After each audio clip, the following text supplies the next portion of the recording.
digamos, señalar un poco esta cuestión de la devastación, lo que implica para alguien ser víctima de un conflicto armado, a partir de un textito cortico, de un apartado cortico, en el que estábamos hablando de literatura. Yo siempre he pensado que el artista se anticipa, y Gabriel García Márquez tiene un texto, un cuento que se llama La viuda de Montiel. ¿Lo conocen? La viuda de Montiel. Y entonces, este hace parte de los cuentos de los funerales de la mamá grande. Voy a leerles un pedacito para ambientar esta segunda parte.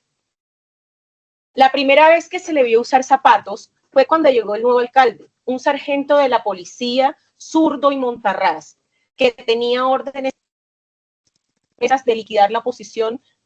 José Montiel empezó por ser informador confidencial, aquel comerciante modesto cuyo tranquilo humor de hombre gordo no despertaba la menor inquietud. Discriminó a sus adversarios políticos en ricos y pobres. A los pobres los acribilló la policía en la plaza pública. A los ricos les dieron un plazo de 24 horas para abandonar el pueblo. Planificando la masacre, José Montiel se encerraba días enteros con el alcalde en su oficina sofocante, mientras su esposa se compadecía de los muertos. Cuando el alcalde abandonaba la oficina, ella le cerraba el paso a su marido. Ese hombre es un criminal, le decía. Aprovecha sus influencias con el gobierno para que se lleven a esa bestia que no va a dejar a un ser humano en el pueblo. Y José Montiel, tan atareado en estos días, la apartaba sin mirarla diciendo: no seas pendeja. En realidad, su negocio no era la muerte de los pobres, sino la expulsión de los ricos. Después de que el alcalde les perforaba las puertas a tiros y les ponía el plazo para abandonar el pueblo, José Montiel les compraba sus tierras y ganados por un precio que él mismo se encargaba de fijar. ¿Sí? Es bellísima esa manera en la que Gabo nos describe, ¿sí? Distintos eventos, ¿sí? Victimizantes, pero también la forma en la que ha funcionado el despojo y el desplazamiento en el país. Yo quise traer esto para introducir la cuestión de la devastación, que es, digamos, un término que utiliza el antropólogo y el comisionado Alejandro Castillejo para referirse a lo que le ocurre a una víctima del conflicto armado, ¿sí? Él nombra bajo el título de devastación, digamos, como una suerte de caída del mundo, una suerte de experiencia en la que las formas, las maneras en las que veníamos experimentando la vida se devastan, se fracturan, ¿sí? Lo que ya conocíamos pasa a ser un pasado que no termina, ¿cierto? Sino que se hace presente y se manifiesta de diferentes modos en tanto en la salud mental como con la salud física. ¿Por qué traigo esto a colación? Porque el enfoque psicosocial o lo psicosocial va a estar muy vinculado con la posibilidad de recoger y de alojar esas devastaciones y estas fracturas que encontramos en las personas que han vivido o han experimentado diversos tipos de victimización, ¿sí? Muchas veces en nuestro trabajo, seguro que sí, ustedes lo dirán, nos hemos encontrado con personas que incluso se desplazaron de un lugar, se fueron a otro y en el otro la victimizaron más que en el anterior, ¿cierto? Y uno se pregunta, pero ¿cómo es posible que alguien que está acá, sí, que se fue a Córdoba, entonces se va a mudar, no sé, digan ustedes, se va a mudar al Putumayo, se va a mudar al Catatumbo y termina un ciclo, digamos, de violencia y comienza otro, ¿sí? Digamos, estas fracturas están presentes y están presentes al momento de la atención, al momento de llegada de una víctima a la unidad de restitución, ¿sí? Bien. Definir lo psicosocial. Yo tomo como referente para, digamos, esta parte, un informe de la CCJ, la Comisión Colombiana de Juristas, que realiza para pensar, digamos, en el enfoque psicosocial en la atención de víctimas de restitución de tierras. No sé si conocen el informe, si alguna vez lo han revisado. ¿Conocían el informe? Bueno, yo quedo la bibliografía está al final de la presentación, pero yo con Karina me encargo de hacerle llegar los documentos propiamente para que los quieran revisar. Es un documento muy interesante porque ahí la CCJ lo que hace es, digamos, evaluar e interpelar eso de lo psicosocial. Hay una frase, digamos, una afirmación que es muy llamativa. Es un enfoque que en ocasiones parece ser todo o nada, en tanto que no corresponde a un campo disciplinario y el espectro de perspectivas es sumamente amplio y diverso, ¿sí?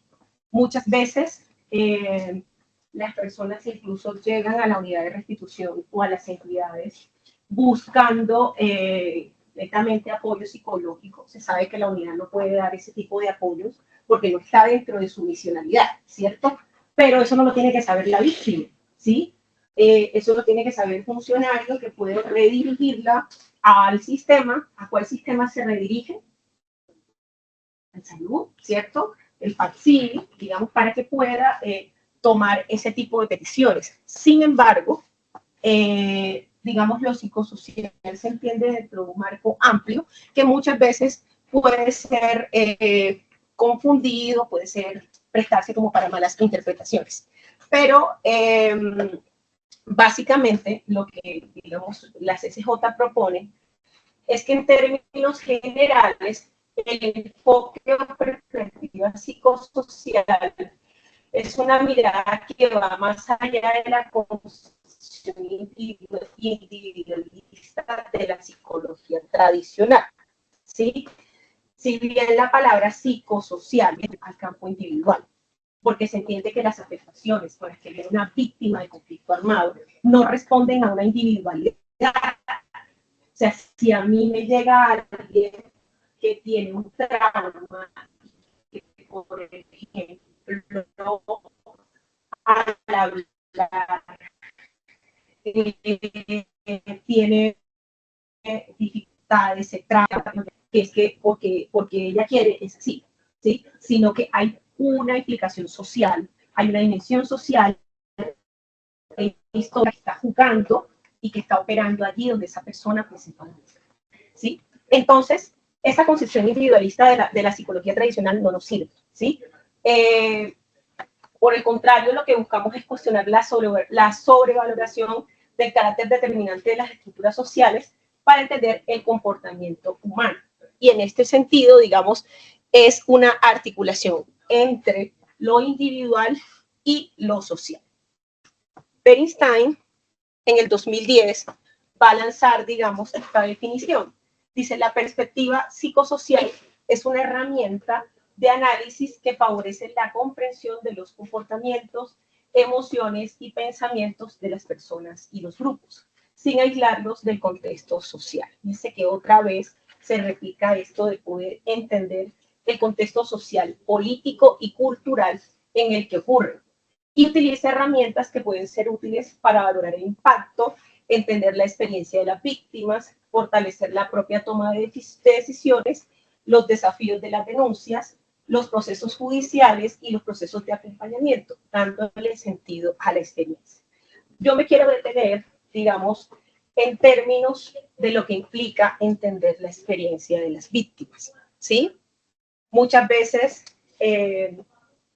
nos formamos, entendemos muy bien el marco de la ley de víctimas, para qué sirve, cómo se origina, dónde están los elementos, digamos, de actuación de cada entidad, pero olvidamos, digamos, lo que implican esas dimensiones blandas de esa ley, ¿sí? Lo psicosocial tiene una parte blanda, que por ser blanda, justamente hace como una función ahí de clivaje entre lo que es, digamos, ese gran aparataje jurídico y lo que implica tratar con aspectos muy blandos de la vida subjetiva de un ser humano que se acerca pidiendo ayuda, ¿sí?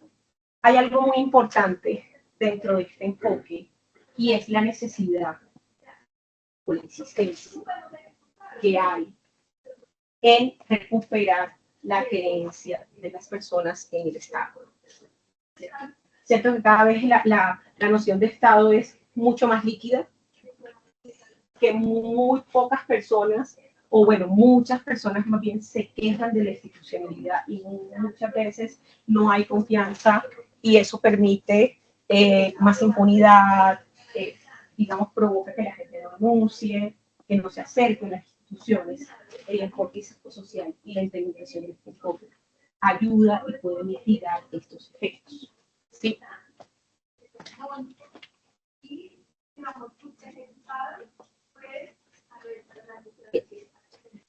El marco legal que tenemos para este enfoque, ¿cierto? Es definido en el decreto del 2011, el cual reglamenta la ley 1448 del 2011. ¿Cómo se define ese enfoque psicosocial? El conjunto de actividades, procedimientos e intervenciones interdisciplinarias diseñadas por el Ministerio de Salud y Protección Social para atender de manera integral la salud y la atención psicosocial. Podrán desarrollarse a nivel individual o colectivo y en todo caso orientadas a superar las afectaciones en salud y psicosociales relacionadas con el hecho victimizante. ¿Sí? Bien, esto es un marco general, pero cada entidad que hace parte del sistema va a tener unas particularidades de acuerdo, digamos, a la función, ¿cierto? La unidad de restitución de tierras, ¿a qué se dedica? A restituir tierras, ¿cierto? Pero yo quiero hacerles una pregunta y pongámonos más profundos. ¿Qué significa la palabra restituir para ustedes? ¿A qué les suena? Reparar, devolver, reparar. ¿Qué más? Reintegrar. ¿Qué restituye uno cuando restituye una tierra? La vida, esperanza, sueños, proyectos de vida, vocación, cultura. Ayer con el profesor se hablaba un tema que personalmente pues no lo había enfocado de esa manera y es que nosotros tendremos que pensar, vamos a devolverle la situación anterior en la que se encontraba. A veces se piensa así, pero él nos hacía una reflexión importante ayer y decía, mi esposo, y cómo yo como restitución te puedo aportar a favorecer nuevas condiciones que no necesariamente deben estar igual como está antes, sino que puedan incluso potencializar las buenas para más adelante. Bien. Eso me parece maravilloso y central en esta Se llama reparación transformadora. Reparación. Ese es el concepto, o sea, no volver al estado en que estaban las cosas, sino tratar de repararlas, pero para mejorarlas. Ese es el concepto de Rodrigo Primi acerca de la reparación. Bien. Que implica una dimensión más subjetiva, ¿sí? Porque, bien, uno puede decir cuando alguien pierde una tierra, y lo vamos a ver ahorita en las lecturas que yo les traje, hay una lectura, digamos, desde una mirada indígena, una cosmovisión indígena de lo que implica la tierra, uno puede decir que cuando pierde un territorio, cuando pierde una casa, cuando pierde una finca, se despoja un lugar físico, ¿cierto? Pero solamente se despoja el lugar físico. No, se despoja de vivencias de las raíces. Piensen un momentico si a ustedes le quitaran la casa donde se crió. O los que ya no tienen esa casa porque de pronto la familia la vendió o porque pasaron muchas cosas. Ya la casa esa de la que yo hablo como del Caribe, que hay una casa donde está la abuela matrona, ¿cierto? Y bueno, que queda alrededor de esa casa donde se quedaron los hijos y los nietos, una casa generacional, ¿cierto? Ahí se produce una pérdida, ¿sí? Y desde allí que, digamos, un poco la conexión tenga que ver con los procesos de duelo y de trauma. Cuando a alguien se le despoja o se desplaza, se produce un trauma. ¿Cómo define la psicología el trauma?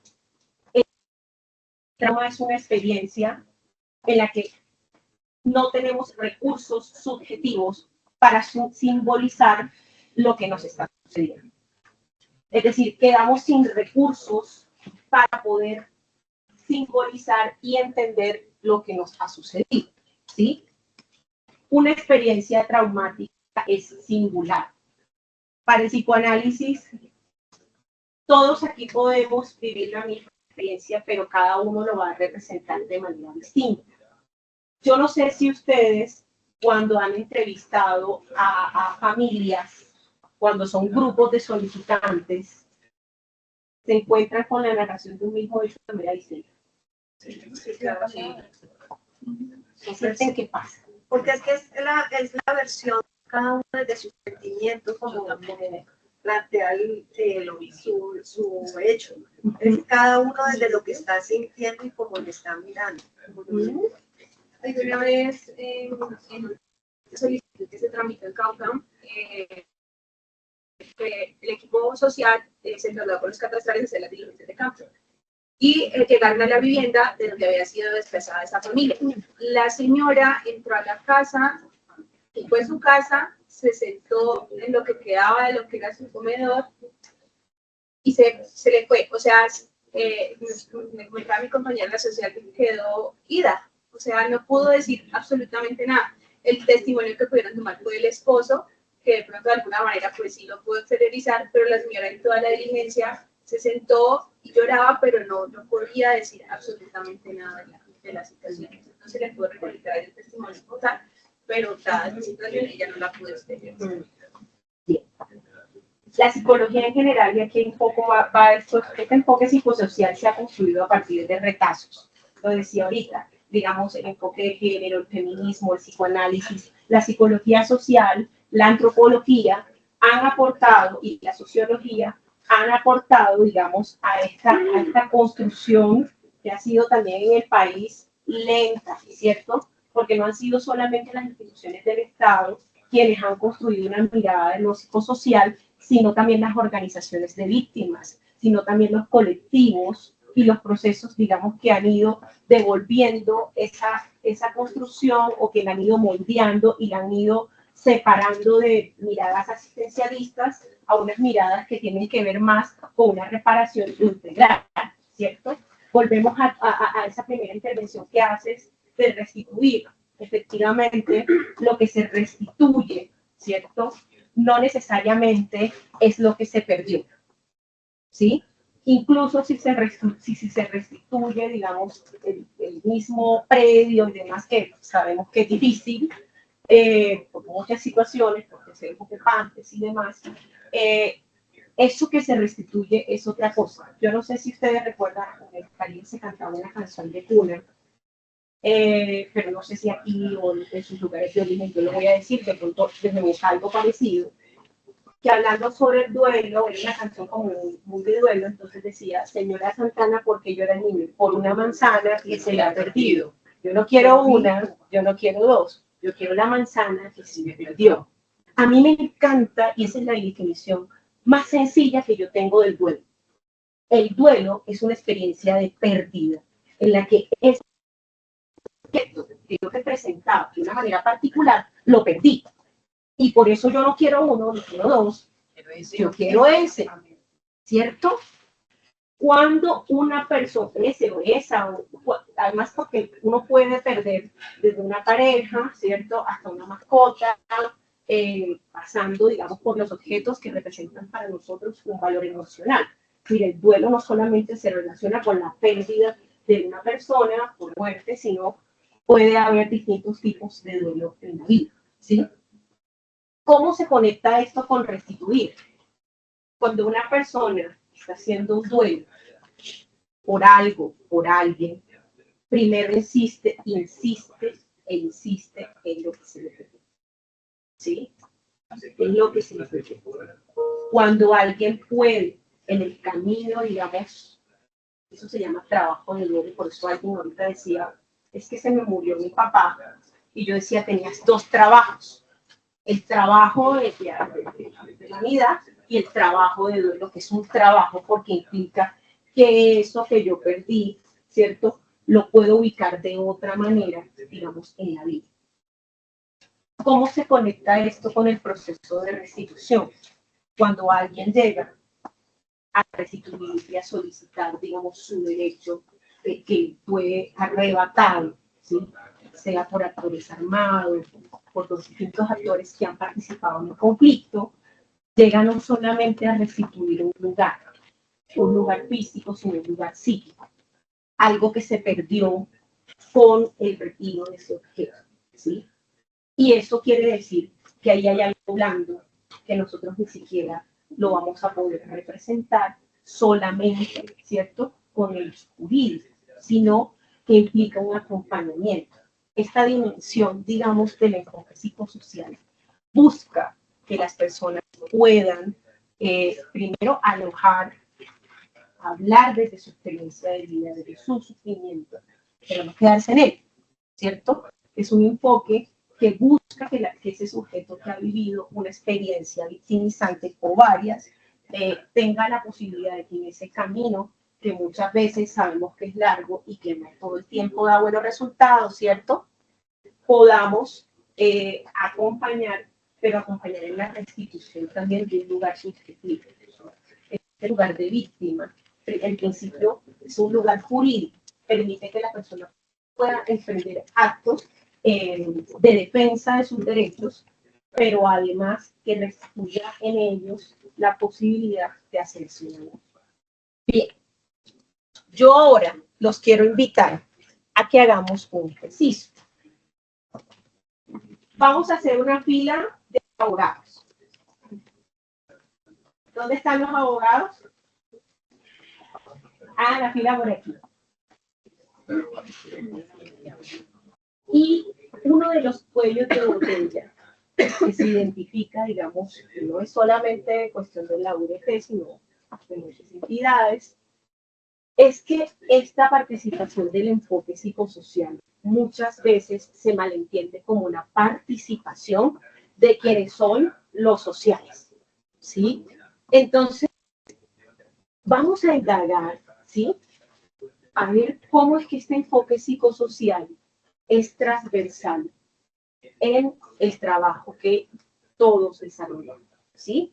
Entonces, yo les voy a pedir un favor. Los abogados me hacen el favor y abogadas van saliendo cada uno a elegir. Somos, a ver, 1, 2, 3, 4, 5, 6, 7, 8, 9, 10. Y entonces, ¿qué vamos a hacer? Vamos a hacer una nube de ideas sobre lo que se nos venga a la cabeza de qué es lo psicosocial. Y cada grupo va a traer un ejemplo, pero ojo con el ejemplo que van a traer. Van a traer un ejemplo de qué sería lo psicosocial que hace la persona que está en la limpieza.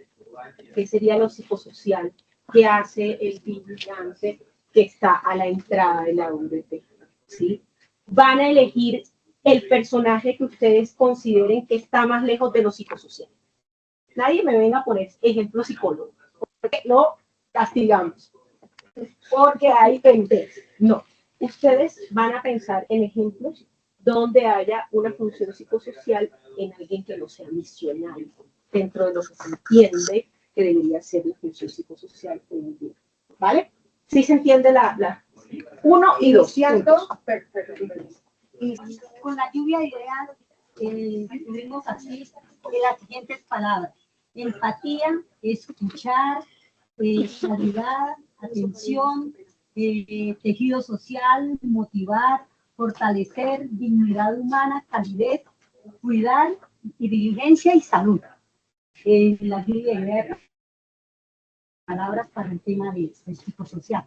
De ejemplo, tomamos por ejemplo acá el financiero. Escucho risas nerviosas. ¿Dónde están los financieros? El financiero se presume que no tiene relación pues con la parte misional, porque él está ya en su cubículo atendiendo las cuentas, mirando cómo hace los pagos de los recursos a diferentes situaciones. Pero en sí, cuando ese financiero va a girar los recursos para que los misionales salgan a cumplir sus funciones, sus tareas, ahí está totalmente vinculado con el tema misional de la entidad. Entonces, cuando aprueban las comisiones, cuando ordena el pago para de proyectos productivos, cuando asigna los recursos para las diferentes diligencias judiciales. En todo ese espacio ellos están vinculados. Entonces, sus funciones como tesoreros, como financieros, sus funciones tienen un impacto directo sobre la misionalidad, pues si no revictimizaría a la víctima y habría la acción con daño. O sea, si el financiero hace las cuentas a un lado y no saca los recursos que necesita el equipo catastral, el equipo social, el equipo étnico, cualquiera de los equipos misionales, de una vez entraríamos a la acción con daño para estas personas. Digamos que esto aplica para todas las ramas que tienen que ver con la misionalidad de la compañía. Entonces, nosotros consideramos que todas estas personas que realizan una tarea como de apoyo a lo que es la parte misional, tienen mucho que ver con el tema de la unidad, pues las víctimas son nuestra razón de ser, nosotros existimos porque están las víctimas. Sería eso, ¿alguna palabrita? Yo quería aportar algo con respecto a la lluvia de ideas. Inicialmente, lo que concluimos pues, entre todos los compañeros, que desde el momento en que esa persona llega a la puerta de la unidad de las oficinas, se merece el respeto más grande desde el momento en que pisa esa puerta, y es nosotros hablamos de la primera persona que lo atiende siempre es el vigilante, pues, y no le quiero quitar de pronto la idea a alguno de los compañeros, pero desde el momento en que él entra, se debe tratar con dignidad, con respeto, con calidad humana, porque es una persona que nosotros no vamos a esperar a ver si es verdad que es víctima o no, si sufrió algún daño. O sea, se presume que se está ahí porque es víctima.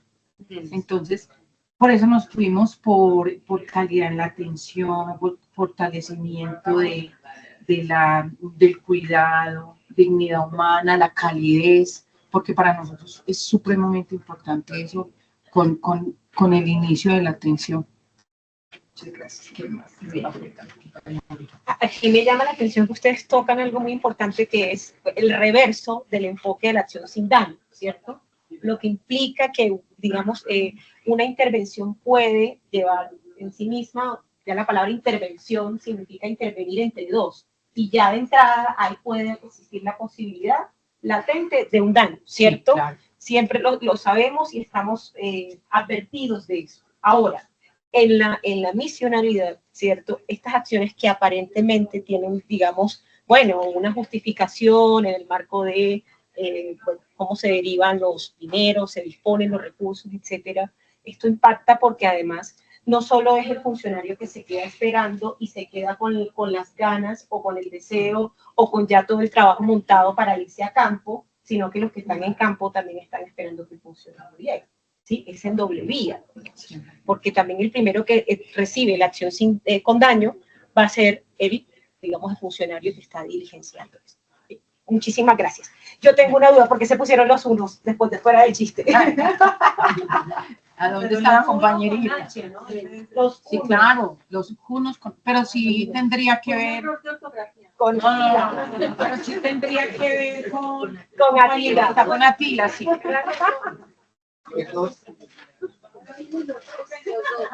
Palabra. Nos pusimos rayito de sol. Estamos de acuerdo con el anterior grupo en el sentido que consideramos que los procesos de apoyo todos tocan con todo el tema psicosocial y son transversales este tema a este tipo de procesos. En la lluvia de ideas nosotros ¿qué tomamos?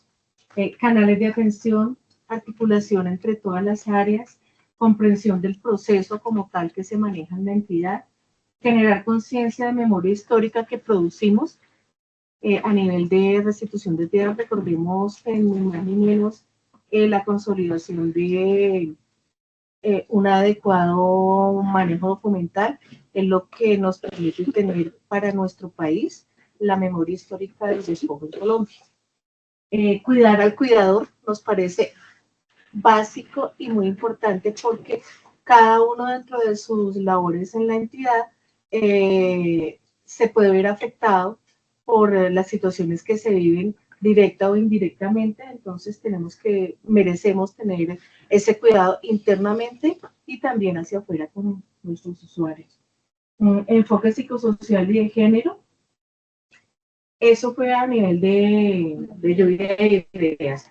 Luego el proceso que tomamos o el caso fue el caso de gestión documental y el caso mesetas de la territorial media, propiamente. Hablamos del caso de gestión documental porque, como decíamos antes, está catalogado como de los procesos de apoyo y normalmente se ve la gestión documental como el acumulado de documentos muy bien organizados, con foliatura, con procesos técnicos y se nos olvida, teniendo en cuenta la misionalidad misma, todo lo que involucra, lo que decíamos antes, la historia del despojo, y que esto constituye ni más ni menos que ámbito probatorio ahora y hacia el futuro, para análisis y para todo. Entonces, definitivamente está terminado de eso. Intercambiamos ideas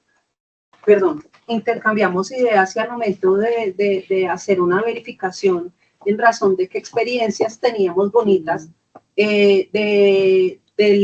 digamos, de la línea de gestión documental que nos haya generado como una, más allá de, digamos, extralimitarnos en las funciones generales, dentro de nuestro equipo encontramos una historia muy bonita que nos pareció muy chévere y muy digna de resaltar. Entonces, a quien nos la contó, bueno, no es un secreto que nosotros vivimos un caso muy fuerte. Y yo le decía a las compañeras de que la parte psicosocial no solamente debe ser hacia el solicitante, porque pues nosotros también adentro necesitamos eso. Y también resalto de que no todos cuentan con lo que tenemos en estos momentos en Meta, que nos llaman para apoyarnos psicosocialmente, porque le pregunto a mis compañeros y dicen que no. Entonces es doloroso que pase esto para que hagan esos apoyos. Pero el caso que quería mencionarles es de que cuando se conforma el expediente, el abogado tiene que volver a pasar a los hechos y eso. Entonces, la abogada que vivió el caso le cargó mucho. Y un compañero de gestión documental le puso mucho chocolatina en el expediente. Y eso motiva, eso alienta. Y nosotros, que de pronto tuvimos con Nuri contacto directo con ella, y los de gestión documental nunca tuvieron contacto con ella directo, pero eran los primeros que estaban ahí colocando velas, apoyándonos, abrazándonos. A la misma mamá de Karen la abrazaban sin conocerla. Entonces, es como esa empatía que dijo mi compañera, que también es un apoyo psicosocial para todos los que seguimos adelante o que tenemos un toque misional en la unidad. Gracias. Muchísimas gracias. Este nombre de Rayito de Sol, y quiero retomarlo, no quiero dejar que pase para el cierre, sino tomarlo ya. ¿Se acuerdan que el diplomado se llama cómo? Memoria. Bueno, como no se acordaban, los mandaba enseguida a reprobar, ¿cierto? Memoria. Cada vez que nos enfrentamos al temible objeto de deseo de la memoria, estamos siempre a un paso de la vulnerabilidad. O sea, cuando nosotros hacemos memoria sobre la vida, eso implica, bueno, vérselas incluso con cosas que uno no quiere recordar. Pero cuando hace uno memoria del país, todavía esa memoria tiene una cantidad de entrecruzamientos fuertísimos, ¿sí? Cuando la compañera se remitía a esto del rayito de sol, yo pensaba en el acto mismo, que eso es una cosa que hacen los sociales acá en la unidad de institución de tierras, que yo también la hice, hacer la línea del tiempo. Y que incluso los abogados tienen que retomar, ¿cierto? Porque usted como abogado le pregunta a la víctima, bueno, ¿y esto pasó cuándo? Y la persona empieza, no, es que yo no me acuerdo. No, yo no me acuerdo. y por allá se acuerda que el hijo nació en ese mismo año. Y a partir de ahí, el recuerdo empieza como a surgir de otra parte, ¿cierto? Es decir, la memoria, paradójicamente, no es la memoria digital a la que nos están acostumbrando todos los objetos digitales y de soporte que tenemos, que funciona como una memoria mecánica, una memoria que no se tergiversa. Porque usted graba un video, bueno, salvo ahora con la IA, eso ya es otro plazo, porque usted graba un video y ese es el video que está. Le puede editar algunas cosas, pero ese es el video. O puede tomar una foto y, bueno, ahora es que la edición hace muchas cosas. Pero esta memoria, digamos, subjetiva, todo el tiempo va cambiando. ¿Sí? Por eso me pareció muy bella también esa figura del rayito del sol, ¿no? Porque cuando se empieza a hacer memoria en un proceso también que implica no solo esa dimensión jurídica, sino psicosocial, la memoria está ahí en la mitad, ¿sí? Y es un rayito del sol. Por momentos se ilumina y por momentos no, ¿sí? Y por momentos deja marcas como esa. Creo que eso es un aprendizaje también y celebro que en esta unidad, en esta parte de la unidad, se hagan ese tipo de intervenciones y de acompañamiento, porque se necesita. Porque lo que le pasó a esa compañera también es una evocación de algo que podría pasar a alguien más. Entonces, eso necesita soportarse para que usted, cuando vaya a campo, para cuando atienda a una víctima, pueda, ahora sí, despojarse de eso para poder alojar la escucha del otro. ¿Sí? Bien. ¿Cómo se llama este grupo? Nosotros somos, no lo vayan a tomar a mal, los psicofinancieros, grupo 3. Bueno, vamos con el primer punto. ¿Por qué no tomaríamos a mal? En el primer punto, Es una buena pregunta. resumimos en que la atención a la víctima empieza desde que se le abre la puerta a la víctima, y la idea es que ninguno, dentro de las experiencias de nuestras territoriales, ninguno hace preguntas o lo tiende de una manera que se sienta revictimizado o que se sienta ofendido. Entonces, en ese, como se dice, en esa línea de atención que va desde el portero, la recepcionista y pasa a cualquiera de los profesionales psicosociales, tienen una línea de atención que ya está más o menos clara. En el rol que consideramos más alejado es el financiero, que en eso diferimos un poquito como del grupo anterior, y es que el financiero simplemente se va a pago de cuentas desde las territoriales, o sea, es distinto el financiero a nivel central, pero desde las territoriales es al pago de cuentas, revisión de cuentas y revisión de pago de comisiones, pero nunca se sienta a detallar exactamente qué hizo el profesional en campo, sino que el recibo esté bien o que no haya cometido errores en las cuentas. Tampoco tiene un contacto muy directo con las víctimas. Entonces, ellos tratan como de que son un mundo aparte, ya son un mundo aparte de la entidad como tal y de la misión como tal, porque se dedican a sus números. Ellos no tienen contacto con la víctima, no tienen contacto, o sea, no saben cómo es un proceso. Y sabemos que hay financieros que llevan años en la entidad, los estimo mucho también, pero sí que no saben exactamente cómo es que empieza el rol, cómo atiendo, qué pasa en campo. No, es que esta comisión se suspendió, pero no saben qué fue que pasó en eso. Entonces, por eso decimos que los financieros son los que están más alejados de todo el asunto. Voy a voltear el argumento. ¿Alguien les ha explicado en el trabajo diario al financiero? Porque el primer impulso es como, listo, no me estás entendiendo y demás. No, eso lo discutimos ahorita y decíamos, la gran mayoría son personas de planta, sí, son provisionales. Estos espacios fueron dirigidos para todo el mundo. Pero como no me interesa porque no es mi área, no lo tomo porque es una pérdida de tiempo. Entonces, por eso no es que no se les explique, es que, bueno, eso no es lo mío, entonces hagámosle el resto. Pero estos espacios la unidad los ha generado hace mucho tiempo. Apoyo a la compañera Gina cuando toca ese tema, porque efectivamente el PIC fue creado como para capacitar a toda la entidad como tal, no únicamente a los misionales, jurídicos, sociales, profesores, sino también a otros que también hacen parte de la entidad, en este caso los financieros.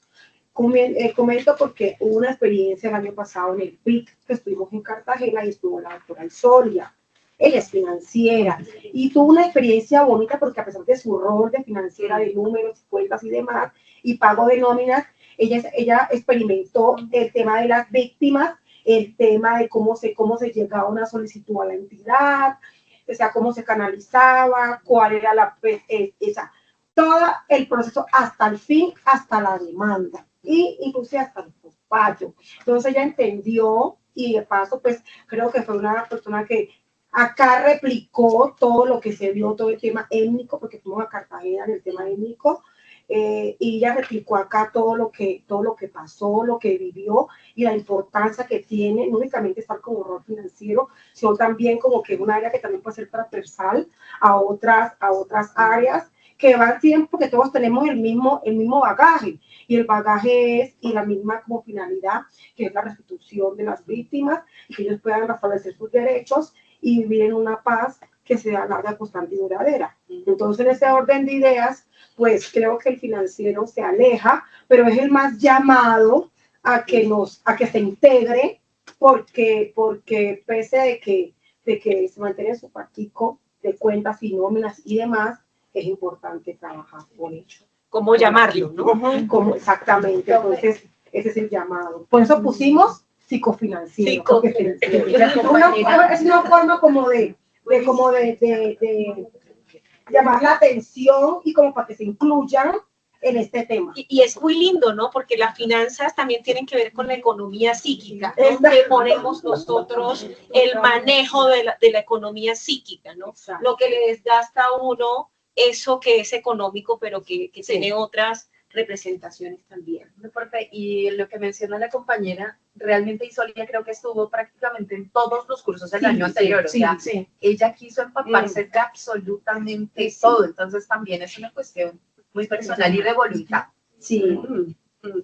Como hoy empezamos románticos, a mí me gustó el ejemplo del grupo de Rayito de Sol, también del chocolate, ¿no? Cómo invitar, también cómo hacer el llamado, ¿no? Y tiene que ser de pronto un llamado insistente, porque es algo que se ha detectado, pero sigue insistiendo y sigue produciendo daños. Claro, ahí yo haría como una acotación, y es que, y lo comentamos hace rato, el cuento de que el personal ha sido tan cambiante en los últimos años que no da para que haya una interacción y que se conozcan realmente los procesos.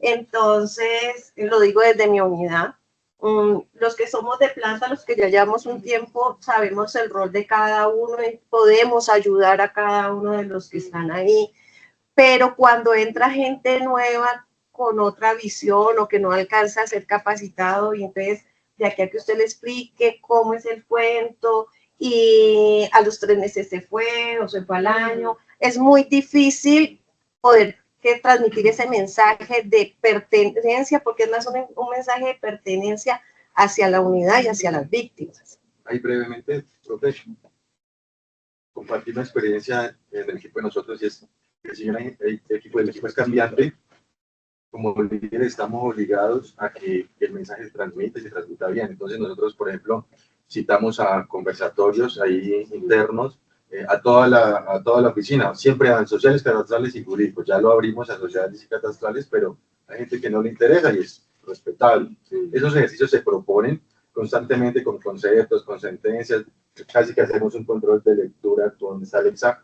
El equipo de Alexandra, que es de judicial, es todo nuevo. El mío de sustanciadores, todo nuevo, pero pues como somos un poco antiguos, nuestro deber es que esa línea jurídica, esos parámetros de social, ese enfoque de género, porque nosotros hablamos de género, pero en las inscripciones el abogado y el social no incluye a la mujer. Entonces yo digo, pues sí hay unos planes increíbles, pero si objetivamente en el acto administrativo no se le da la relevancia que tiene la mujer respecto a la propiedad del predio, del vínculo con el predio, pues no hacemos nada. Entonces creo que no solo a los financieros, sino a todo el que esté interesado, los citamos nosotros. Hemos hecho, le llamamos compartir jurídico con otras territoriales, ¿sí? donde otros equipos de otras territoriales nos vinculamos por Teams a leer. ¿Y están invitados todos? Sí, claro, pues, pero es una dinámica de discutir desde las experiencias, no muy elaborado, sino cómo hemos resuelto casos. La casuística aborda, como que clarifica más los temas, entonces incluimos sociales y catastrales, invitamos a todo el mundo y podemos discutir sobre restitución. Eso yo creo que nos ha permitido que la línea jurídica, catastral y social vaya en pro de las víctimas. Entonces, con ese enfoque y con otros más que tenemos en la entidad, que no es el único, digamos, hemos logrado que la gente nueva que decía Gina entre en la tónica del respeto hacia las víctimas. Pero sí encontramos a gente que no le interesa. También porque tiene mucha carga. No todos tenemos carga. Nosotros, como los del club de lectura, sacamos un espacio adicional para leer y estudiar los conceptos y que el equipo jurídico, social y catastral tenga elementos para sacar buenos actos, para el respeto al ciudadano, porque vinculamos atención al ciudadano.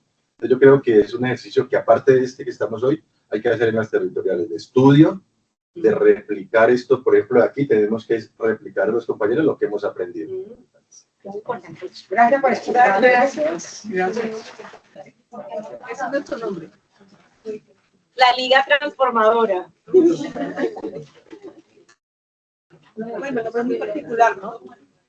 El nombre es particular y creemos que, pues, nosotros somos como agentes transformadores. O sea, aparte de ser servidores, pues hacemos parte como de un engranaje que arranca desde un eslabón hasta, pues, culminar toda la cadena. Entonces, con la lluvia de ideas o de las palabras que creemos que hacen parte de la parte psicosocial, que valga la redundancia, creemos que es el respeto. O sea, de ahí parte todo.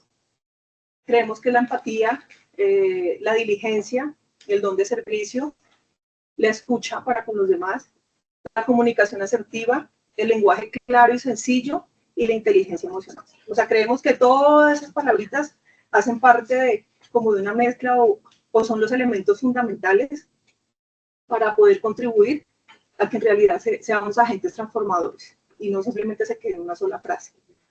También pues tomamos en cuenta que sí es cierto que, digamos, desde donde está el vigilante arranca, digamos, lo que es la atención.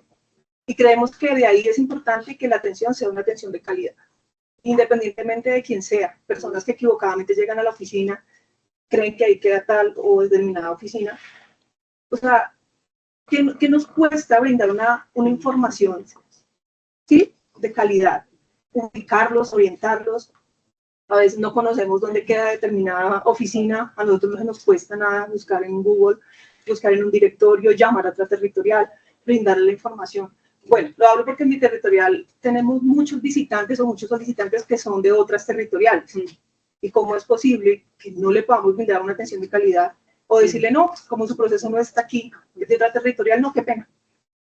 O sea, venga, estamos ahí para poder brindar un servicio de calidad. Entonces creemos que somos parte de ese engranaje y que de acuerdo a toda esta mezcla digamos, de palabras o toda esta mezcla no sé, de ingredientes, podemos llegar a lo que es, digamos, una verdadera atención, una atención de calidad. Tomamos como ejemplo.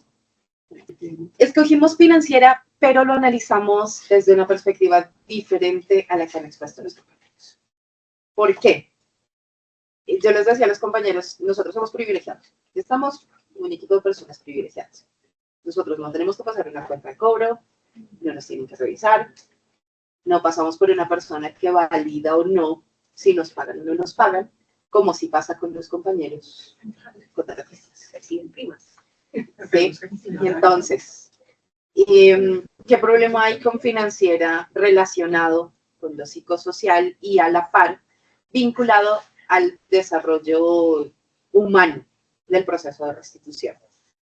Un par financiero tiene que ser una persona amable, tiene que ser una persona empática. ¿Por qué?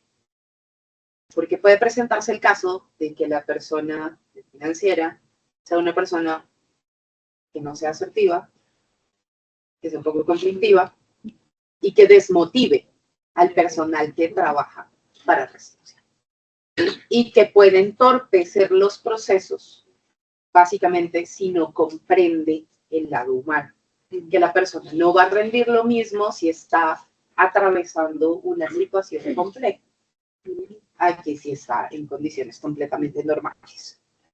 Debe ser una persona comprensiva con las realidades que puede estar atravesando una persona con don de servicio, ¿sí? Porque también debe pensar en pro de esos procesos que no conoce, que a algunos, sí es verdad, no les interesa tampoco conocer, ¿sí? Deben ser personas justas, ¿sí? Al principio incluso habíamos propuesto que se llame la Liga de la Justicia, puede ser un poco cliché, pero dijimos la Liga Transformadora porque precisamente Puede ser un perseguidor más bien, ¿no? todos tenemos como ese concepto de justicia y de pensar en el otro, pero también queremos transformarlo en algo más, sí, en algo más llevadero. Debe ser una persona equitativa, pensando pues en las condiciones de las personas sopesadas a la realidad aplicada. Y debe ser una persona con autoridad asertiva, que es lo que más nos quebramos la cabeza. ¿Por qué? Porque el par financiero tiene una suerte como de poder, que puede transformarse en un abuso de él. Y ese abuso de poder puede ser contraproducente dentro de los equipos.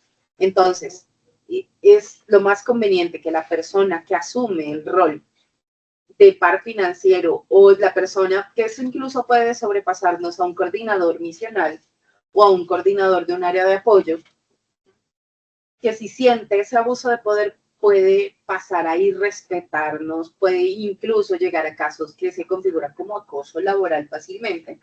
Entonces, el ser una persona con una autoridad asertiva va a evitarnos que se presenten ese tipo de situaciones. Digamos, ligado a lo que dice la compañera, también analizábamos cómo el factor miedo influye en los colaboradores de la entidad. Cuando por temor a represalias o temor a consecuencias, entonces hay que callar, no hay que decir, y eso genera consecuencias en el desempeño laboral también y de los resultados que se esperan. Entonces, lo planteaba la compañera y pues ver también cómo desde nuestros roles dentro de la entidad aprendemos a manejar con una empatía, con una comunicación asertiva, la gestión de los procesos sin tener que afectar al otro y sin tener que sobreponernos al otro por una simple condición que varía con el tiempo en todo caso. Muchísimas gracias. Vamos brevemente. Entonces, empezar por recoger una frase que todos dijeron, y es decir, como ese enfoque psicosocial empieza desde la entrada, desde la puerta, hasta el final del proceso de atención, ¿cierto? Y recojo esa frase porque tiene que ver mucho con lo que nosotros recogemos acá, que es el personal administrativo de servicios, ¿cierto? Porque uno diría, es decir, quienes hacen la atención a la víctima, al ciudadano o ciudadana que entra a la unidad de restitución de tierras con una duda o quizás haciendo una solicitud de restitución, sea colectivo, sea individual, ¿cierto? Pues lo atiende el jurídico, el catastral y el social, ¿cierto?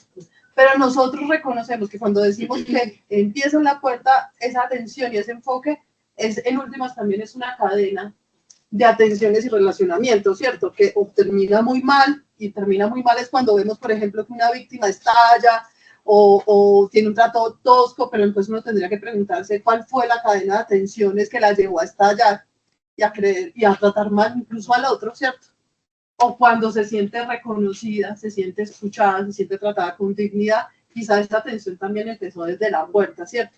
Y pasó también, por ejemplo, con las encargadas, digamos, de servicios generales, ¿cierto? Que no solo tienen un lugar digno donde atender limpio, tanto para los funcionarios como para las personas que entran, sino que también te ofrecen un café, te ofrecen agua, resuelven tus dudas también, y ahí también rescatar también un poco todo eso que incluamos dentro de las tareas del cuidado, muchas veces están menospreciadas, invisibles, que muchas veces son en su mayoría mujeres, en este caso, que se encargan de servicios generales, que son las primeras que lo hacen, o también el vigilante, porque es que el vigilante, en últimas, y creo que todos lo hemos visto en todas las instituciones, no solo vigila, sino que es el encargado primero de hacer una orientación general de usted entra a y redirige, ¿cierto?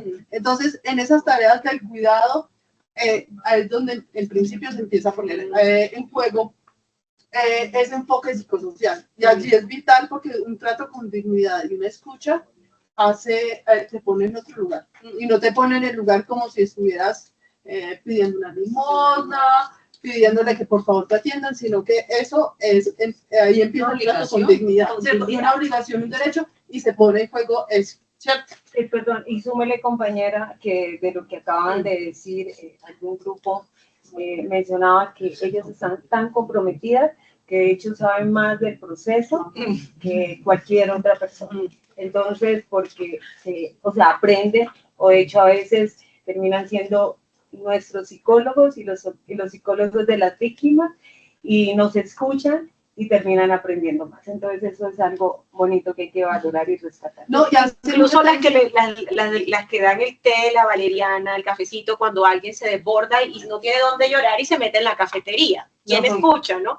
No, y cuando alguien se desborda también incluso puede ser un funcionario o una funcionaria. Es decir, que con tanta presión, con tanta cosa, a veces el trato de le traigo un café, le traigo una aromática o un saludo hace la diferencia. Entonces, como sabemos que estamos presionados por el tiempo, palabras claves, recogimos atención, empatía, escucha, respeto, orientación, solidaridad, amabilidad, atención, compromiso y calidez.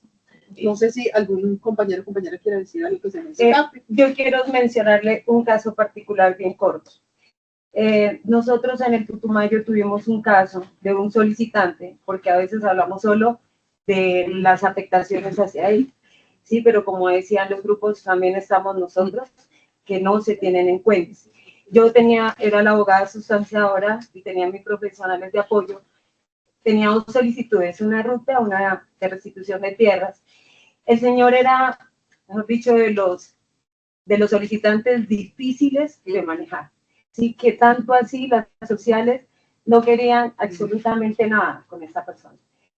Se llegó al punto de bloquear, ¿sí? Desde atención al ciudadano, porque el señor era muy grosero y quería que la unidad le todo lo que él pedía. Y él había presentado la solicitud y siempre contaba la misma historia. Total, que la unidad le negó porque el señor, por el tema de temporalidad, porque había perdido el vínculo jurídico con el predio y otros aspectos, o sea, no cumplía con los requisitos de ley. Entonces se le había negado y el señor insistente, fue ya como la parte personal a escribirles, a llamar a la madrugada, sin pensar que los profesionales de la unidad tienen su vida personal íntima, tienen sus parejas, que no todos saben las difíciles situaciones que nosotros debemos también manejar. El señor era un predio de Portacis, en todas las entidades que él puede tocar la puerta, él tenía solicitud. Ya se pasaba de grosero, confianzudo, y miraba que todos sus intereses eran los que valían, y como víctima, que lo fue efectivamente, él y su familia teníamos que reconocerle y concederle absolutamente todo. Entonces ustedes saben que hay una norma que lastimosamente hay que cumplir, digamos, en ese aspecto, y pues no se le puede fallar a favor. Después de todo eso, el señor buscó, siempre tocó las puertas solicitaba seguridad. ¿Sí? Finalmente asesinan a un hermano y bueno, se lo atendió desde la directora, desde el vigilante, por lo menos personalmente. Yo, cuando el señor venía, me indisponía muchísimo, porque a mí me trataba de lo que quería. Y eso que yo soy una persona que finalmente terminó siéndome re amigo del que me trata mal. Pero este señor, bueno, me abrazaba y todo, y yo respiraba y a veces no podía ir a almorzar, me indisponía y yo terminaba estresadísima. Iba a la cafetería y recibía mi aromática, se sentaba, ¿qué le pasa, doctora? Tengo ese solicitante que me dañó el día, por eso y esto, y no les cuento específicamente qué palabras él utilizaba, que eran demasiado fuertes, ¿sí? Entonces, pues a uno le dañaba su momento. Imposible olvidarlo en la retina. Ese señor marcaba todas las extensiones y a todo el mundo le contaba lo que pasaba. Finalmente, hace 20 días lo asesinó. Y pues empezaron, la directora estaba en una vereda. Lo extrañas. La directora estaba en una vereda de un municipio de Mocoa, donde la señal es muy mal, y estaba tratando de contactarse conmigo y Karen, y caía la señal, Karen, Karen. Cuando ya entrando Mocoa me llama, me dice, Karen, ¿dónde estás? En la unidad, necesito hablar contigo. Pero ya angustiada, Karen, mira, que ese señor lo mataron, que no sé qué. Llegó a la unidad, nos vemos abajo, iba yo al ascensor cuando subía y me vio la directora y me abrazó y se agarró a llorar. Es una mujer fuerte, es una mujer que siempre se ha destacado porque siempre atendamos a las víctimas de la mejor forma, por encima de lo que sea. Que si hay una decisión negativa, el solicitante se vaya feliz con su decisión negativa. Pero sí, siempre, o sea, ese es como el pensamiento de ella, ¿no? La abracé.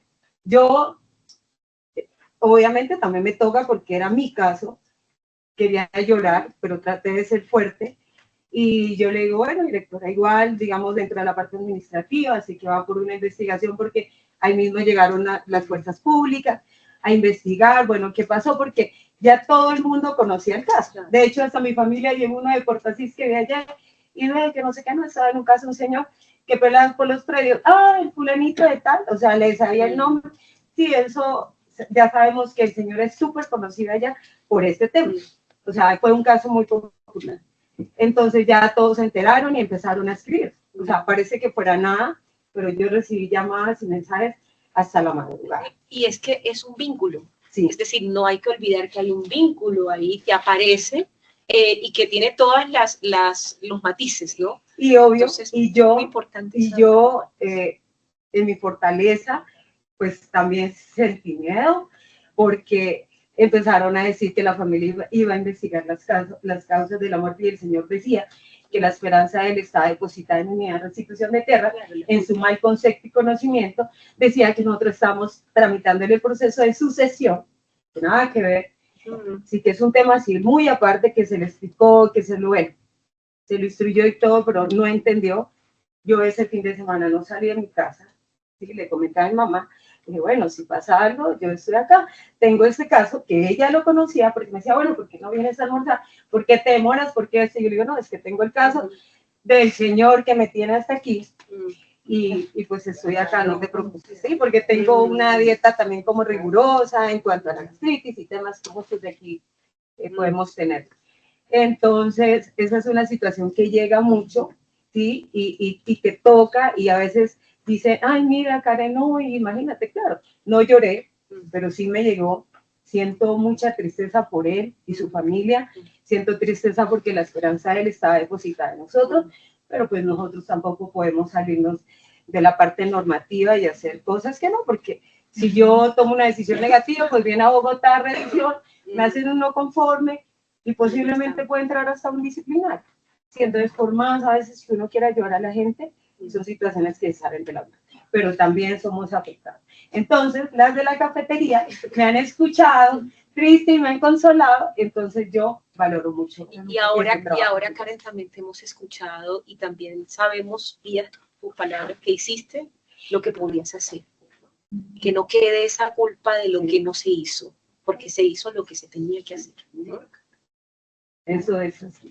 Ahora que estábamos hablando del enfoque psicosocial y que hablábamos del rol de estas mujeres que son las que nos cuidan, ¿no? Que cuidan y que hacen agradable el espacio de trabajo, como compañera del grupo de Karen, ahora que le escucho su narrativa, porque en el grupo no hubo el espacio para que ella contara eso. Está la otra cara de la moneda. Una persona que es victimizada por la violencia del país, con todas las repercusiones que eso tiene. Es muy posible que el mal manejo del señor en sus relaciones interpersonales a todas las entidades a las que iba a pedir ayuda y a las que llamaba y demandaba una atención es un síntoma en sí mismo de cómo la violencia desarticuló o desestructuró o alteró todo lo que un ser humano en principio tiene para ser una persona que desde nace es sociable, que para uno poder sobrevivir tiene que estar en grupo. Un bebé no sobrevive si no hay en principio una madre o un cuidador que le atienda. Entonces, yo creo que este ejemplo que está poniendo Karen, claro, uno se empatiza con ella, pero uno nunca va a celebrar, por mucho malestar que genera una víctima que le hayan asesinado. Es imposible que nosotros como funcionarios podamos tener como, ay, qué alivio. No, qué tragedia. Él no tenía por qué morir asesinado. Lo ideal es que hubiese Seguido luchando. seguido viviendo y hubiera podido recibir todo lo que plantea la NARIF y la atención a las víctimas como la reparación integral. Carolina, porque termómetro. además, ¿qué demandaba este señor? ¿No? Ya se nos está acabando el tiempo, pero eso queda en una pregunta, ¿no? La atención que va más allá de lo que implica lo jurídico, sino alojarlo, ¿no? Justamente por esa desestructuración que plantea el conflicto armado y bueno, que recae sobre las víctimas, ¿no? También sobre ustedes. Yo quiero poner un ejemplo, ya que tocaron el tema de las compañeras de aseo que nos acompañan en las territoriales. Tengo el ejemplo no directo, indirecto de mis compañeras de Valle del Cauca, Cali. Hay una compañera que se llama Angélica. Angélica ha sido la mamá de todos los que han estado en Valle. Cuando no hay que comer, hay arroz. Ella prepara arroz para que tenga hambre y no tenga que comer, ahí hay arroz. Llevaba cositas como para vender y ella era la que, y lo mismo que en muchas territoriales, el piso está pendiente, que ya acá ya no lo están haciendo, el tema de que te llevan a unos indico y uno sentía ese cariño y ese amor de alguien que le estaba cuidando a uno. Y ella tenía esos detalles. Y es tanto el amor que se generó y esa unidad con los compañeros. Ella hizo unos estudios con el SENA, hizo unos estudios básicos, y ahorita que la compañera de atención al ciudadano renunció porque ya se jubilaba, la entidad la postuló para que fuera la atención al ciudadano.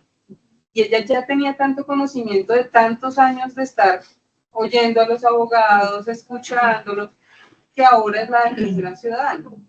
Y esto la ha llevado a motivarse a estudiar. Y ahorita ya está empezando su carrera en Derecho, creo que es Derecho. Y los compañeros también la quieren tanto que le hicieron una vaca para que ella pueda tener su propio computador, un computador suficiente para sus estudios. Y ahorita pues ya creo que está en el segundo semestre de su carrera. Entonces, pues como ese cariño que ella puede desarrollar ha sido también ha sido tan bonito y ha sido también recibido que se devuelve, ¿no? No es solamente lo que ella dio, sino que ahora ella está recibiendo unos frutos de todo ese cariño y ese enfoque psicosocial que le ha dado, y muchos le llaman su segunda mamá, a Angélica. No la conozco porque he ido un par de veces a Cali, pero los compañeros de Cali me hablan muy bien de ella. Entonces también uno tiene un cariño por ella indirecto, porque es una muy buena persona y tiene un enfoque psicosocial, no solamente con las víctimas, sino con todos los compañeros, y ha sido una forma de descarga emocional para los compañeros que han estado ahí en Valle del Cauca. Muy importante eso, ¿no? El doble vía, el enfoque psicosocial. Vamos a cerrar aquí porque se nos fue. Tengo una reflexión desde que comenzamos, y bueno, por eso es lo que dice Carolina. Gracias, muchas gracias. También quisiera hacerla yo quisiera problematizar esa idea de que los funcionarios públicos o los contratistas, mejor dicho, las personas, los profesionales o no profesionales, los técnicos, servidores, etcétera, tienen que ser. Ya estamos cerrando. Les pido 4 minutitos para cierres y ya nos vamos. Listo. Por favor. Listo. Tienen que ser personas buenas. Es decir, mucho de lo que se reflexiona, no es que no tengan que hacer. Lo que quiero decir es que es como que la carga de alguna manera, la carga de la responsabilidad de la atención, de la buena atención, del manejo de la emocionalidad, etcétera, depende de lo bueno que son las personas, de lo respetuosas, de lo queridas, de lo conscientes. Cuando creo que eso, digamos, lo problematizo por 2 cosas. Una, porque uno tiene límites también, uno se carga, uno tiene momentos en donde uno realmente tiene rabia, tiene frustración, tiene una cantidad de sentimientos que uno, si uno mira las conversaciones, por ejemplo, de los almuerzos, de las cenas, de los espacios, en gran medida son de los casos, pero en gran medida son de los maltratos que uno siente por parte de las entidades o las situaciones que uno siente en que el jefe, pero me parece a mí también curioso que aquí no aparezcan los jefes por ninguna parte, cuando los jefes aparecen bajo la forma del silencio. Okay, pero mira que el tema de los jefes llega a ser de tal magnitud que casi que cada que cambia una administración, la cultura cambia. O sea que digamos, esos procesos que deberían ser procesos que tuvieran una continuidad y una progresividad, realmente son completamente discontinuos. Entonces tú no sabes lo que va a pasar cuando llegue el próximo gobierno, porque no se sabe si, por ejemplo, este tema del cuidado lo van a seguir haciendo, cómo lo van a seguir haciendo, y las contradicciones también me dan cuenta frente a un discurso, pero también frente a unas acciones que generan malestar. Entonces, pero entonces el funcionario, o digamos la persona que trabaja, el trabajador, el servidor, tiene que ser perfectamente bien portado, atender, cuidar, mejor dicho, ser un ángel o una ángel, una angelita, ángel, una presencia que tenga una capacidad para ser de luz, para ponerse por encima de todo. Que no le preocupe a nadie. Exactamente. Yo quiero problematizar eso porque siento que el discurso va a fallar en muchas cosas. Y también creo que la importancia de que las entidades brinden herramientas. Tú decías una cosa esta mañana que me pareció, bueno, no sé si la vas a desarrollar más tarde, me parece muy importante, y es el tema de la memoria y de cómo se cuenta, cómo uno cuenta lo que pasó.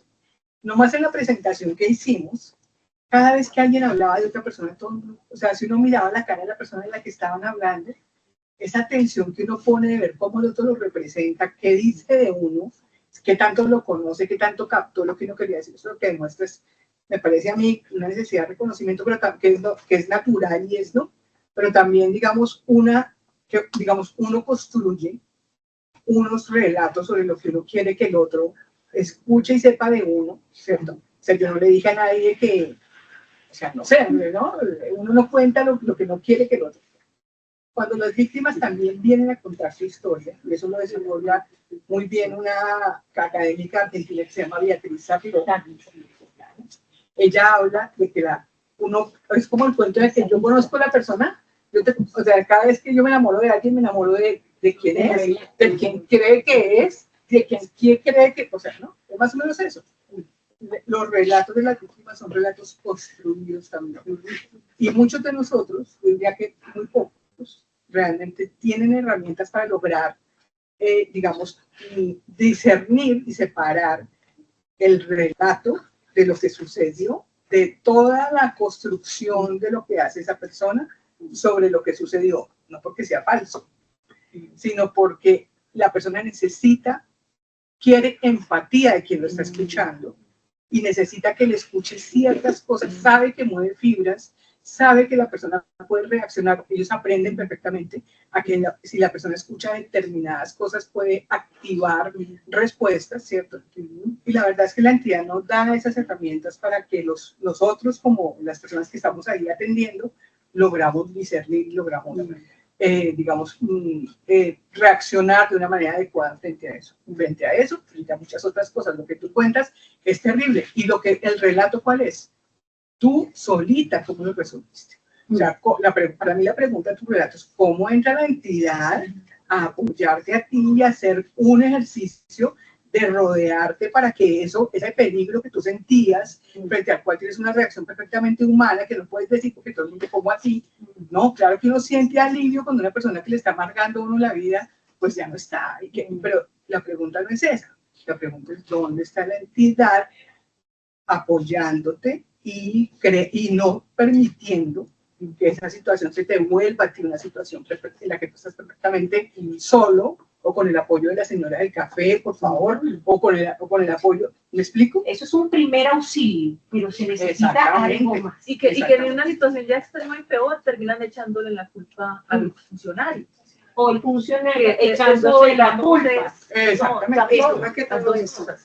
Bien. Un momentito, disculpe, me interesa mucho porque nosotros también como universidad estamos acá del lado pues, de nuestro trabajo de poder observar y entonces en ese sentido, compañera María Claudia, pudiéramos nosotros referenciar ahora en nuestras relatorías de este curso que eso sería una solicitud que usted hace con respecto al fortalecimiento de las herramientas de manejo psicológico, ya sea primero auxilio psicológico para tanto como para las personas y también para los que trabajan con todo este tema. Entonces, no, para referenciarlo, porque es que esto también ayuda al hecho de que, ven, si yo estoy notando algunas necesidades de fortalecimiento de tales herramientas, de tales cosas, manejo de la entidad, para eso también va esto, ¿ya? Porque esto es un diálogo de saberes, es construcción de saberes, y me parece muy importante porque ya es por sí la carga de trabajar con víctimas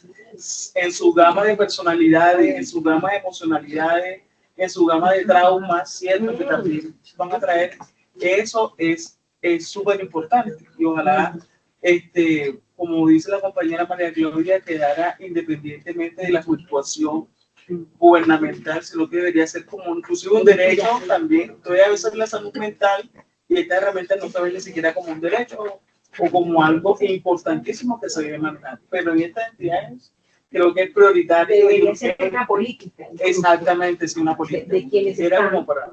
A mí me gusta mucho esa problematización que trae María Claudia, porque si ven el recorrido, ya vamos a ir cerrando.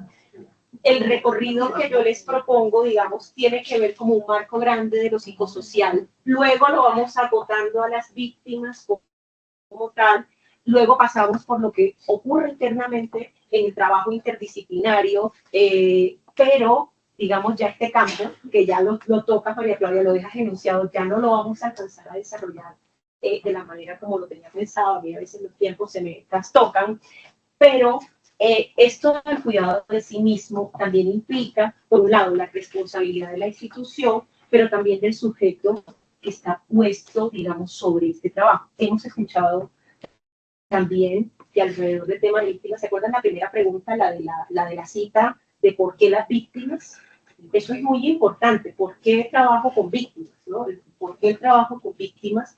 Todos tenemos un ideal de lo que podemos llegar a hacer por una víctima. Y a veces resulta que ese ideal nos sobrepasa tanto, estamos por encima nuestro, ¿sí? Que alguien puede decir, es que yo pienso mientras me estoy bañando, mientras, que Karen decía ahorita, lo hablé con mi mamá. O sea, lo lleva al campo familiar. La conversación no es si el domingo es sancocho o es seco, sino estoy aquí encerrada porque tengo miedo, ¿cierto? Entonces, es un llamado también, digamos, que lo psicosocial implica el cuidado del cuidador. Parece una frase de cajón, pero a los médicos se les olvida, ¿sí? ¿No les ha pasado que a veces van donde un médico y el médico dice, no tome Coca-Cola y se está tomando una Coca-Cola a las 6 de la mañana? Y uno dice, ay, pero ¿cómo si él debe saber cómo es? A los psicosociales a veces se nos olvida el cuidado.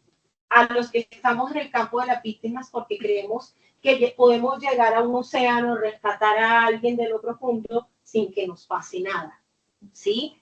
Entonces, una invitación, digamos, que queda abierta también como la pregunta, yo creo que María Claudia cierra,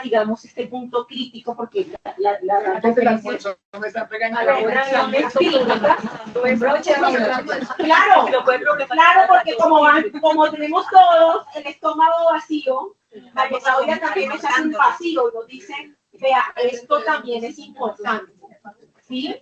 ¿Cuándo parar? ¿Cómo parar? ¿Y con quién parar? ¿Sí? Entonces es un llamado también a esto. Yo espero volvernos a tener en un espacio o más bien tener la posibilidad de volver a compartir. Yo me sentí muy feliz de estar con ustedes hoy acá. Un grupo muy participativo. Y yo quiero cerrar acá con una declamación pequeñita. Para ambientar la comida. Para ambientar la comida. Para que nos vayamos con un hueco y con una risa. Las fábulas siempre, a los que les gustan los animales, a mí también me gusta mucho, las utilizan con los niños para dar ciertos mensajes. Y esta es una fábula de José Félix de Saramago. Y se llama La zorra y el cuervo. Pero así. Sí, señor, así. En la rama de un árbol, bien ufano y contento, con un queso en el pico, estaba el señor cuervo. Del olor ha traído un zorro muy maestro. Le digo estas palabras un poco más o menos. Señor cuervo, mi dueño, vaya que estáis donoso, mono, lindo en extremo. Yo no gasto lisonjas y digo lo que pienso. Y si a tu bella raza pertenece el gorjeo, juro a la diosa Ceres, siendo testigo el cielo, que tú serás el dueño de mis vastos imperios. Al oír el discurso tan dulce y halagüeño, de vanidad llevada, quiso cantar el cuervo. Abrió su negro pico, dejó caer el queso. Y el muy astuto zorro, después de haberlo preso, le dijo: señor Bo, sin otro alimento, con lisonjas quedáis. Digeré tú esas lisonjas mientras yo me como el queso. Muchas gracias a todos. Nos vemos. Profe, muchas gracias por todo. Yo les envío toda esta información y algunos otros materiales.